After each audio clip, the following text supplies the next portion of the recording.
Kajiado ochakore.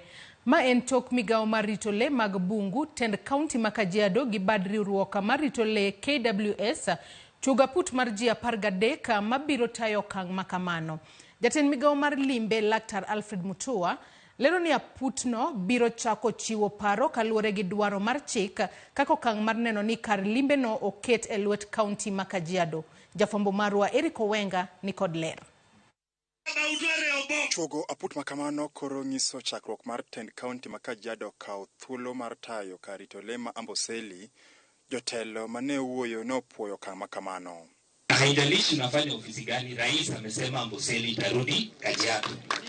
Na itarudi saa ile rais amesema na ameshaanzisha waziri wake hapo hapa. We know there are few people who might want to sabotage sababu hawapendi lengo. Lakini mshindwe sana. Mnachukia watu ya Kajiado, sio lengo mnachukia.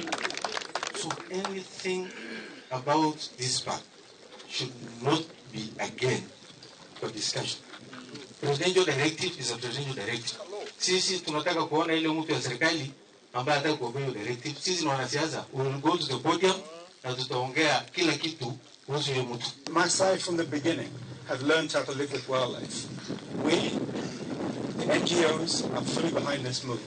Aput ma onywando apisas mag piny owacho mamalo gi mago mag kaunti koron kod tich mar chopo dwaro makamano. Ili waanze ile process ya kupitia sheria na kuangalia ile kitu yote inatakikana ili tu handover hii Amboseli National Reserve iende kwa Kajiado County Government. Today we have done the last citizen participation and everybody has said this is the correct decision to take. Na tutaanza hiyo process. Na tutakaa chini na viongozi wenu, tutaharakisha kwa njia ambayo inafaa kulingana na sheria na mambo mengine. Kwa hivyo inaonekana hakuna kurudi nyuma. Wabunge wote ikiwa inakuja bungeni tunawahakikishia stakeholders tutasupport hii mambo ya transfer ya Amboseli kuja county yetu ya Kajiado. Seche bende jotelo ma Kajiado ne opuoyo jatend piny William Ruto kuom redho Amboseli e lwet oganda Jo-Masai. Mwaka huu tuko na 1.1 billion, kuna zingine zaidi ya shilingi milioni 800 na mimi nataka kuongeza zingine bilioni 1.5 ndio tuweze kufanya expedited